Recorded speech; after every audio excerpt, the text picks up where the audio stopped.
سلام.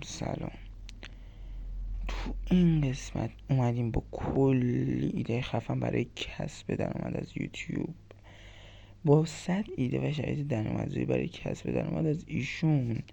خیلی خوب، با ما همراه باشید و لایک و سابسکرایب و اون زنگوله کوچولو موچولوه هم یادتون نره تا بتونیم کلی ایده و آموزش جدید یاد بگیریم.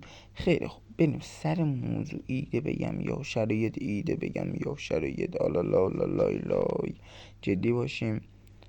نگاه کنید، برای کسب درآمد از یوتیوب که بیشترتون میدونید به 1000 دنبال کننده و 4000 ساعت واچ تایم نیاز داریم.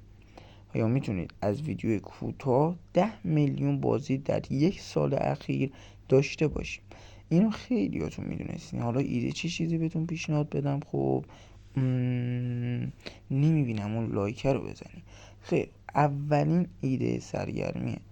مخاطبای زیادی علاقه به این دارن و اگر بتونی ادیت ویدیو و موضوعش رو خوب نگهداری خیلی بازدید داری. دومی حالت میتونی آنباکس کنی. خب خیلی علاقه دارم واقعا. سومی هم مقایسه کنی. مقایسه یعنی چی؟ یعنی مثلا بری ویدیو رو ببینی و نظر بدی. خب من واقعا اینو بهتون پیشنهاد میدم.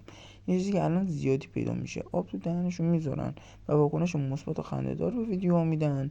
و چهارمین حالت، میتونی برنامه های متفاوت توی گوشی که همه دارن رو آموزش بدی. و یا میتونی برای ششمین حالت داستان‌های خنده‌دار و یا ترسناک تعریف کنی که واقعا درآمد خوبی داره. هفتمین حالت، میتونی جوک‌های خنده‌دار بذاری و هشتمین حالت هم ویدیو پرنک بذاری. نهمین حالت میتونی انجام چالش‌هایی که متفاوتن دیگه، مثلا با بقیه میتونی یه ایده که خودت تو ذهنت رو انجام بدی. برای دهمین حالت هم ابزار ادیت و آموزش ادیت رو میتونی بذاری. 11مین هم میتونی از انیمیشن‌های کوتاه بذاری.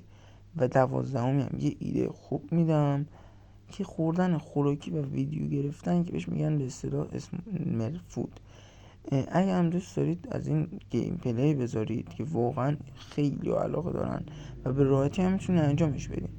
و اگر هر سوالی راجع به هر چیزی داشتی، یه چیزی رو بلد نبودین، چالشو گذاشتم که هر آموزشی بخوای و تو کامنت ها برای من بنویسی 3 ساعته تو چنل آپلود میکنم و بهترین روش آموزش رو میذارم. امیدوارم از این ویدیو نهایت استفاده رو ببرید و موفق بشید.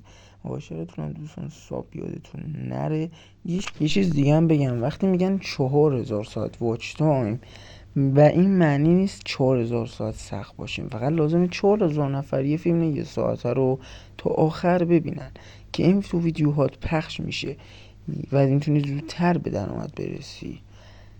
و این آموزش ها رو میتونی با ایده